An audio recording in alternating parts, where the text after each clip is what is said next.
네, 여야 원내 지도부가 조금 전부터 회동을 갖고 있습니다. 이른바 원샷법과 북한 인권법에 대해서 사실상 합의하면서 나머지 쟁점 법안들에 대한 통과 여부에도 많은 관심이 쏠리고 있는 상황인데요. 네, 오늘 이 시간에는 김우석 미래전략개발연구소 부소장 그리고 박장원 장한대 교수 두 분을 모시고 이 내용 포함한 정치권 이슈들 두루두루 살펴보겠습니다. 두 분 어서 오십시오. 네, 안녕하세요. 안녕하십니까. 자, 여야 원내 지도부가 조금 전부터 이제 회동을 갖고 있습니다. 오늘 어느 정도에서 합의가 이루어질지 관심이 모아지고 있는데 하지만 시작부터 좀 난항이 예상되는 부분 있는 것 같습니다. 네. 그래도 예전에 비하면 굉장히 좀 반가운 소식입니다. 네, 대화가 이제 시작이 됐고, 뭐 지난주에 이종월 대표가 삼성도 도와야 한다 이런 얘기를 하면서 좀 입장 변화를 명확하게 보여줬고, 그런 연장선상에서 원샷법으로 불리는 기업활력 재고특별법은 거의 합의를 봤다고 그래요. 그렇죠. 이제 뭐 사인만 하면 된다 그러고, 네. 오늘은 뭐 북한 인권법하고 테러 방지법에 대해서는 특별하게 깊이 있게 얘기할 것 같지 않고 쟁점은 서비스 발전 기본법과 파견법 이렇게 두 가지가 쟁점이 될 것 같습니다. 네. 서비스 발전 기본법 같은 경우에는 특히 요새 뭐 서명운동 해가지고 이 기업 업체나 이런 부분들에 대해서 압박이 굉장히 심한 것 같아요. 그래서 야당에서도 이 부분에 대해서 과거와 달리 좀 전향적인 입장을 표하는 것 같고요. 네.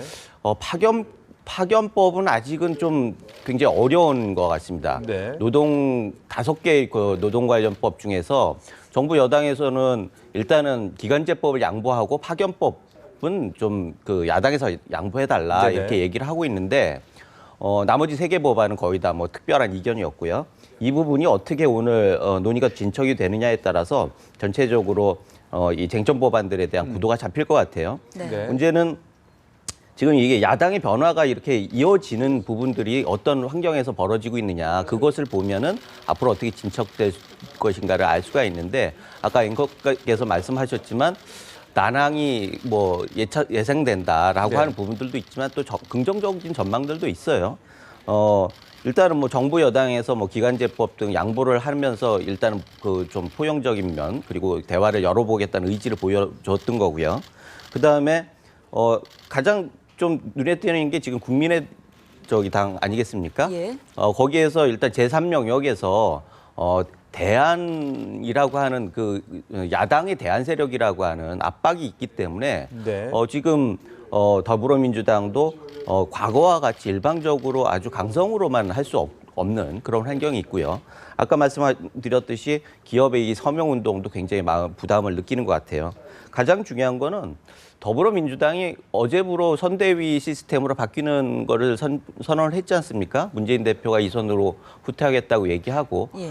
그리고 기존의 김종인 위원장이나 박영선 의원 같이 경제 전문가 그리고 합리적인 그런 분들이 전면에 나섰는데 과거와 같은 똑같은 스탠스를 계속 보인다라고 하면 결국은 도로 친노당이다라고 하는 비난을 받을 수도 있기 때문에 이 부분에 대해서는 실질적으로 여야 협상이나 정책적인 부분에서도 변화가 어느 정도는 있지 않을까라고 하는 기대를 가지고 협상에 임하는 것 같습니다. 네, 전반적인 흐름들을 좀 짚어주셨는데 좀 법안을 하나하나 좀 살펴보겠습니다. 먼저 이 원샷법, 그동안 야당이 재벌 특혜법이다 반대 입장을 고수를 해왔다가 원안 수준대로 합의를 이제 거의 사실상 한 것으로 보이고 네. 있습니다. 야당이 이렇게 합의를 하게 된 배경 어떻게 보십니까? 지난번에 박근혜 대통령이 기간제법에 그러니까 노동 5법을 다 통과시켜야 된다 이런 강경 기조에서 일부 그러니까 뭐 기간제법은 나중에 이제 장기적인 과제로 두더라도 나머지 이제 파견법을 비롯한 노동사법은 꼭 통과를 시켜달라 이렇게 정말로 어떻게 보면은 우리도 이 정도 양보하는 노력을 했으니까 야당도 이거는 받아줘야 되지 않냐 이런 어떤 그 스탠스를 취했거든요. 근데 야당이 그런 대통령과 청와대의 그런 모양새에 대해서 절대 우리는 안 돼 이렇게 강경 기조로 나갈 경우에 여론전에서 상당히 뒤질 가능성이 있습니다. 이 때문에 야당으로서 또 꼭 지켜야 될 것과 그리고 어느 정도 양보를 해야 되는 이런 선을 정리할 필요가 있는데 그중에서 하나 이제 이거는 내줘도 되겠다라고 따진 게 이른바 원샷법인 것 같아요.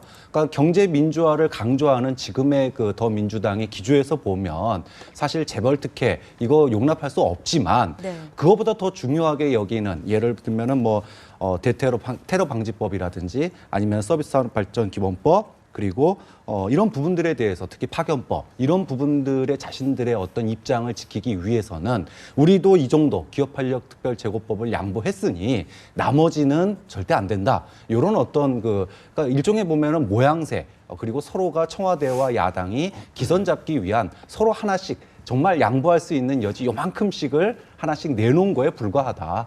여전히 나머지 쟁점 법안에 가면 지금 오늘 내일 여야가 지금 회동을 하고 이거를 해결하기 위해 노력을 하겠지만 이 세부적인 강론, 각 법들의 강론에 가면은요 이견이 너무 치열하기 때문에 네네.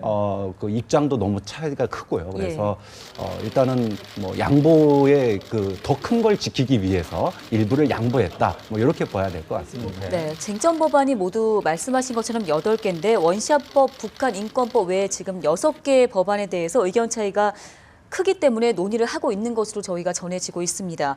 세부적으로 살펴보고 있는데요. 서비스 발전 기본법에서는 법안 적용 대상에서 보건의료 분야를 제외하느냐 마느냐 이 부분이 가장 큰 쟁점인 것 같습니다. 앞서 좀 간략하게 얘기를 해주셨지만 여야의 입장 차이를 조금 더 구체적으로 설명해 주시겠습니까?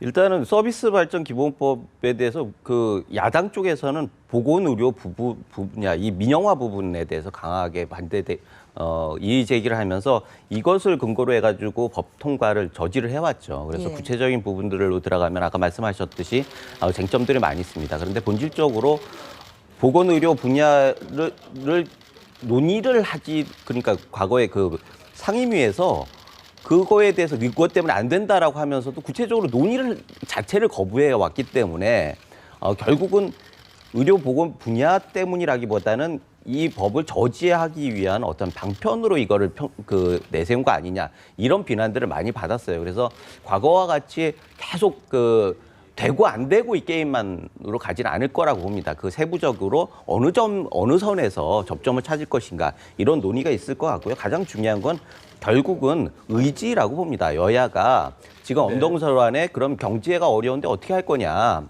지금 국제 경제나 뭐 수출 안 좋은 거 다 알고 있지 않습니까? 그 경제 새로운 활력을 넣을 수 있는 방법이 없는데 결국 내수를 진작해서 뭐 좀 일자리를 늘려보자. 이런 취지에서 이 법안이 논의가 되고 있는데 그러려고 하면은 서비스 산업 부분을 아주 집중적으로 지금은 관심 있게 들여보고 제도적으로 뒷받침해 줄 수밖에 없거든요.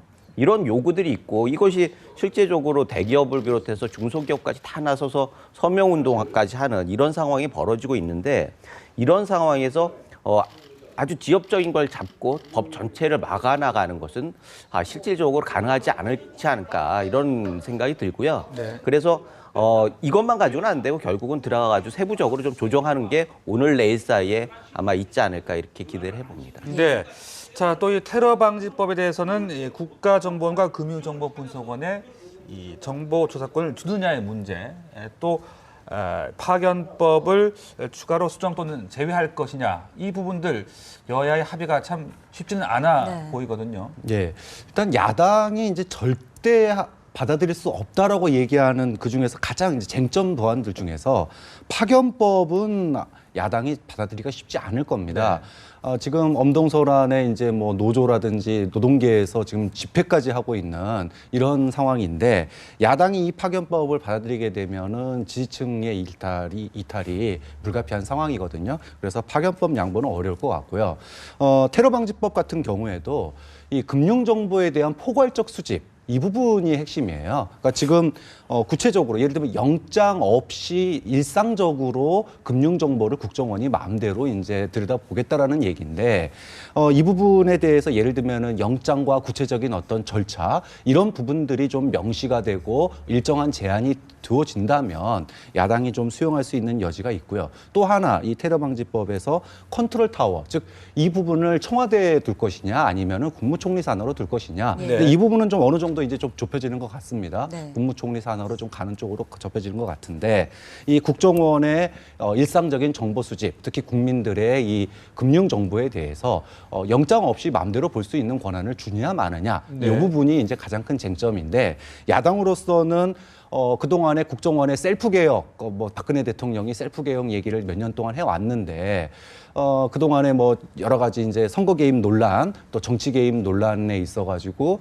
국정원에 크게 변화된 모습이 보이지 않기 때문에 그런 상황에서 국정원을 믿을 수 없다라고 하는 그런 표시로서 지금 테러방지법에 제동이 걸리고 있는 상황이죠. 예. 그런 네. 점에서 이 금융정보에 대한 수집이 야당으로서는 국정원을 못 믿겠다 뭐 이런 입장인 거기 때문에 쉽게 타결되기가 어려울 것 같습니다. 네, 그렇습니다. 자, 이 시각도 지금 여야 원내 지도부 계속해서 회동을 갖고 있는데요. 앞서 회동을 시작하면서 양당 원내대표가 했던 발언 내용 다시 한번 좀 보시겠습니다. 이렇게 새해의 희망을 가지고 찾아왔습니다만 여러 가지 위기가 오고 있고요. 이 위기를 기회로 바꾸는 국회 역할이 어느 때보다도 더 중요한 시점인데 이런 민생 법안, 또 경제 법안, 안보 법안이 오늘 합의 처리가 돼서 새해 벽두에 국민들에게 큰 희망을 드리는 국회가 되었으면 좋겠다 이런 생각을 가지고 있고 그러한 소망을 꼭 담아낼 수 있도록 오늘 합의 처리할 수 있도록 최선을 다하겠습니다. 지금 현재 새누리당은 이 노동법의 협상을 선거법에 매고 있습니다. 연계시키고 있습니다. 오늘 노동법이 아니라 지금 이미 타결이 가능한 북한인권법 그리고 기업활력제고법, 서비스발전기본법을 상생법과 중소기업 상생법, 서비스 사회정령 경제기본법을 대강의 뜻을 전달해 주시면 함께 통과시킴으로써 선거법, 선거구의 획정까지 하는 오늘의 그 성과가 있었으면 하는 생각입니다. 네, 양당 원내대표의 발언 함께 보셨습니다. 그 발언 내용을 보니까 글쎄요, 협상이 쉽지는 않을 것 같다라는 생각도 드는데 또 이야기가 나온 것이 이제 선거법과 같이 이제 하다 보니까 더 어려운 점이 있다라고 이종걸 원내대표가 이야기를 했습니다. 선거구 획정 문제는 어떻게 좀 봐야 되겠습니까? 선거구 획정 문제는 사실 연계했다기보다는 사실은 처음에는 선거구 획정 문제를 먼저 하고 민생 부분을 하자, 쟁점 법안 하자 이런 얘기들이 당내에서도 있었던 걸로 알고 있어요. 그런데 또 다른 한편에서의 반대되는 의견은 뭐냐면 선거구 획정 그야말로 정치권의 문제다. 지금 국회가 해야 할 거는 결국 국민을 우선적으로 생각해야 한다. 그러니 당신들이 먼저 당신들의 몫을 챙기는 것을 하기 전에 국민들의 몫을 먼저 챙겨라. 이런 취지에서 여러 가지 반론들이 있었던 거죠. 그래서 꼭 연대한다라기보다는 네네. 이 부분을 같이 진행시키지 않고 결국은 선거법만 선거 획정만 통과해 버리면은 총선 다고 오면 이게 심의가 동력이 떨어져 버리거든요.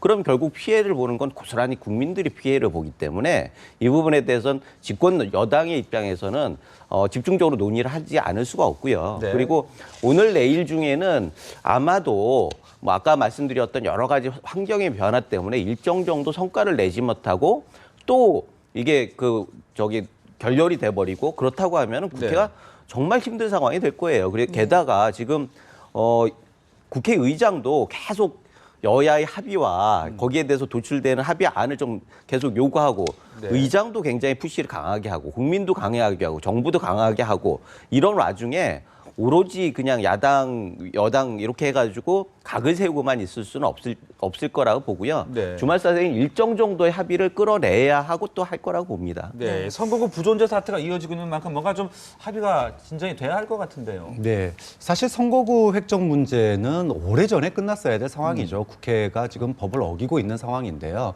근데 여기 이렇게 된 데에는 물론 야당의 책임도 있지만 청와대가 노동사법의 이 강력한 통과를 갖다가 여당에 주문을 했기 때문이죠.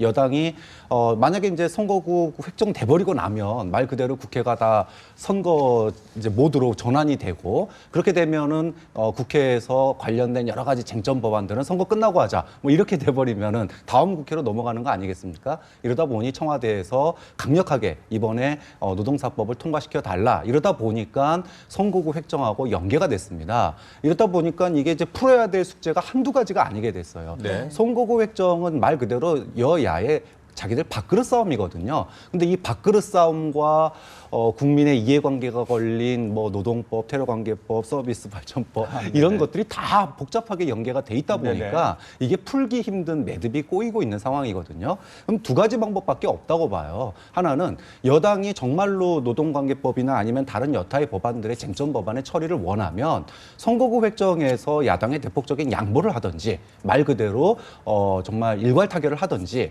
아니면 선거구 획정과 쟁점 법안을 따로 떨어뜨려 가지고 뭐라도 하나 이렇게 타결시키는 이런 쪽으로 가야 되는데 지금 뭐 여도 그렇고 야도 그렇고 서로가 이렇게 물러설 수 있는 여지가 그렇게 많지가 않기 때문에 뭐 지금 주말 협상 막판 뭐 쟁점 협상, 당 대표들끼리 협상, 별의별 협상이 다 있었는데 계속 돌고 도는 게 네네. 이런 좀 어려운 상황을 반영하고 있지 않나 싶습니다. 그 선거구 획정 예. 부분에 대해서 말씀하셔서 조금만 보충을 드리자면요. 사실 253개의 선거구로 하겠다는 건 여야가 이미 합의를 본 상황이었습니다. 지금 문제가 되는 건 선거구 개가 아니라 비례대표를 어떤 식으로 배분할 거냐 네네. 이런 부분이 논쟁인데 이 부분을 새삼스럽게 아주 다시 처음부터 하자라고 하는 거에 대해서 지금 그럴 시간도 없고 논쟁이 너무나 지리해진다 이런 측면이 있었던 거고요. 실질적으로 선거구 획정 부분은 어떻게 보면은 굉장히 쉬운 문제예요. 다른 문제와 그 비례대표 배분 문제를 또 연결해가지고 새로운 논점을 만들어내지 않는다고 하면 그래서 오히려 이 쟁점 법안들에 대해서 더 포커스가 맞춰지고 있는 것도 맞는 얘기인 것 같습니다. 예, 이런 가운데 네. 박근혜 대통령의 경제 활성화 입법을 촉구하는 서명 동참이 논란이 되고 있는데요. 좀 여러 가지 의견이 있는 것 같습니다. 오죽 답답했으면 이렇게까지 했겠느냐라는 의견이 있는가 하면 관제 서명이다. 이런 비판도 만만치 않거든요. 어떻게 예. 보십니까? 아니 입법권은 대통령에게 있지는 않죠. 입법권은 국회에 있습니다. 대통령이 뭐 관제라고 하면은 만약에 대통령이 입법권이 있다고 하면은 입법권을 가지고 있는 사람이 서명을 운동하는 건 코미디죠. 그건 있을 수가 없는 일이고 대통령 그 입법 제한권이 있죠. 그래서 입법을 제한해 놨는데 입법권이 국회에서 그것이 처리가 되지 않는다라고 하면 사실은 방법이 없거든요. 그래서 뭐 정말 어색한 일이죠. 대통령이 나가서 서명한다는 건 어색한 일이지만 그 방법밖에 없었기 때문에 서명을 하신 거고 네. 그 부분에 대해서는 뭐 대통령이 시작한 게 아니라 이미 우리 경제계를 비롯해서 노동자들이 같이 서명을 하고 있지 않습니까? 이 부분에 대해서 동참을 하고 힘을 실어준다는 측면에서 서명한 걸로 알고 있고요. 어찌됐든 이건 굉장히 불행하고 좀 낯뜨거운 일임에는 틀림이 없습니다. 네. 자, 이어서 각 당의 상황들도 좀 들여다 볼까 합니다. 자, 이 국민의당 이 갈등이 좀 심상치 않다는 이야기가 계속 흘러나오고 있는 것 같습니다. 김한길 의원이 처음 열린 창당대회에 불참을 했고요. 또 김관영 의원의 문자까지 공개가 지금 된 상황인데 국민의당 내부 상황 어떻게 보고 계십니까? 참 어려운 상황에 직면한 것 같습니다. 김한길 의원이 광주에서 열리는 그러니까 전라도에서 열리는 호남 지역에서 열리는 창당대회에 참석하지 않았다. 네. 글쎄요. 이 국민의당의 어떤 향후의 발전을 위해서 새로운 인물을 영입하기 위해서 참석하지 않았다 그러면 뭐 별개의 문제겠지만 지금 나오는 얘기로 봐서는 뭐 김관영 의원의 문자를 보더라도 그렇고 뭔가 김한길계하고 안철수계가 좀 삐거덕거리는 거 아니냐. 뭐 가뜩이나 뭐 윤여준 전 의원과의 뭐 불화설도 있었는데 지금 계속 불화설이 나오고 있거든요. 뭔가 이렇게 잘 맞아서 톱니바퀴 맞물리듯이 뭐가 잘 돌아간다는 느낌이 안 들고 있어요.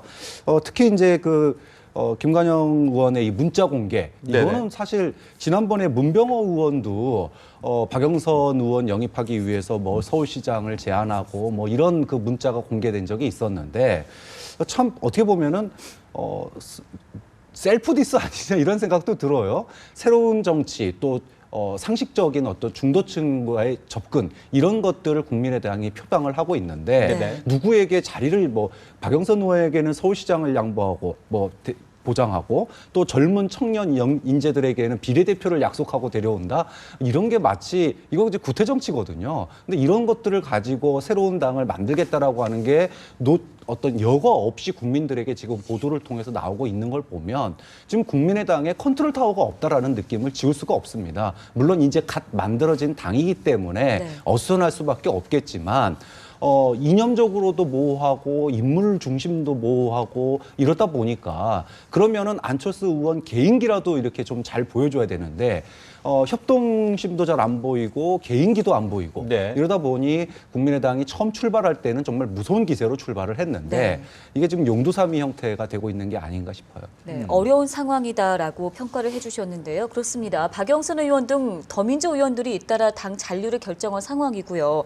교섭단체 지금 20석 구성해야 되는데 비상에 걸린 것 같습니다. 네. 역시 호남 지지율도 하락하고 있거든요. 김 부소장님 보실 때는 국민의당 상황 지금 어떤 상황에 놓여 있다고 보시는지요? 김관영 의원의 문자를 보면은 안철수 의원 리더잖아요. 사실 뭐 리더의 역할을 하고 있는데 얼마나 좀 가볍게 보고 있는지를 알 수가 있어요. 리더십이 없다라고 아까 말씀하셨는데 그게 맞는 것 같고 지금 야당이 분열돼 있는 것을 그 초기에 양초인 아니라고 얘기를 했습니다.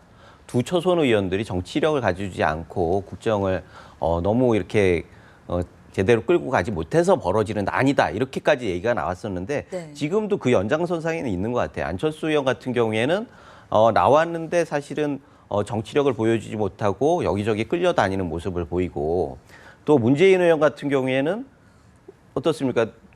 그냥 독주를 하다가 뭐 다른 사람들하고 연대가 다 깨지면서 이런 결과를 초래하지 않습니까? 그래서 두 정치 원로가 책사라고 하는 두 분이 거기에 도움을 주려고 갔죠.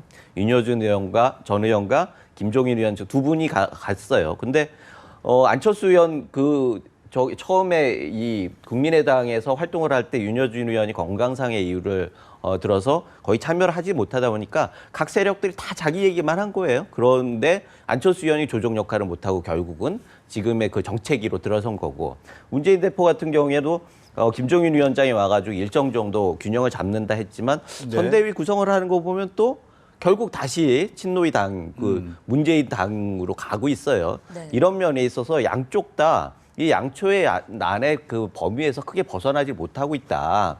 그리고 윤여준 전 의원이나 김종인 위원장 이 두 분도 그만큼 충분하게 여기에서 역할을 할 수 있는 환경이 아니지 않나 이런 생각을 해보고요. 지금 문제는 네. 이 윤여준, 김종인이 왜 이 양쪽으로 갔느냐. 결국은 지금의 야당 시스템으로는 한국 정치가 발전적으로 계속 진행되기 힘들다고 생각을 한 거 아닙니까? 변화를 위해서 갔는데 이런 상황을 바꾸지 못한다고 하면은 그렇다고 하면 제3세력을 요구하는 국민의 요구를 어떻게 담아낼 것이냐. 그거를 어떻게 풀어갈 것이냐. 이런 숙제들이 있는 거죠. 그래서 안철수 의원이 난항을 겪고 있다. 국민의당이 난항을 겪고 있다. 이렇게 가지고 그냥 평가만 할 수 있는 게 아니라 그러면 과거의 그런 양당의 답답한 체제로 돌아가지 않는다면 이번 총선은 어떤 방향으로 나가야 할지라고 하는 지혜를 모으는 그런 과정이 이제 좀 필요하지 않을까 이런 생각이 드네요. 네. 지금 국민의당의 어려움은요. 야권 경쟁, 그러니까 야권이 분당 사태를 맞이한 이후에 인재 영입 경쟁에서 승부가 갈릴 거다 그랬는데 인재 영입 경쟁에서 완사이드하게 지금 국민의당이 패배를 했습니다. 앞으로 이제 시간이 많이 남지만 이 초반에서 기선을 너무 많이 잃었고요. 또 여당에게 존재감을 보이면서 중도층을 뺏어오는 게 어떻게 보면 제3세력으로서 가장 큰 또 하나의 축인데 이 정책 경쟁에서 뭔가 승부를 보여야 돼요. 그러니까 이념적인 중도로서 또는 중산층, 중도층에게 표를 가져와야 되는데 그러려면 이념 논쟁에 빠지기보다는 먹고 사는 문제, 일자리 문제, 경제 문제를 가지고 이슈를 끌고 와야 되는데 이제까지 국민의당이 출범한 이후에 한상진 위원장이 보여준 행보를 보면은 국부론, 또 국보위 이렇게 해가지고 자꾸 여야 간의 그 보수 진보 간의 이념 논쟁 네. 안으로 빠져들어 버렸거든요. 그러니까 네네. 지금도 지금 또 영입 관련돼 가지고 문자 공개가 되면서 더 논란에 빠지고 있는데 여기서 중심을 잡으려면은요 안철수 위원장이 결국은 나설 수밖에 없다고 봅니다. 안철수 의원이 나서 가지고 네. 먹고 살 수 있는 그런 그 먹거리 문제, 민생 문제 이런 정책 이슈를 가지고 지금은 중심을 잡아야 되고요. 그리고 네. 그 정책에 걸맞는 인재들을 영입하는 모습, 즉 지금은 당의 어떤 화합이나 그 팀워크를 보여주기보다는 안철수 개인의 리더십을 충분히 발휘해가지고 당의 중심을 잡는 수밖에 없다. 문재인 대표가 당대표 사퇴하기 직전에 1호 영입부터 시작해서 보여줬던 이런 개인기를 지금은 안철수 네. 의원이 해야 될 때라고 봅니다. 알겠습니다. 시간상 오늘 말씀 여기까지 듣겠습니다. 두 분 이야기 잘 들었습니다. 네, 고맙습니다.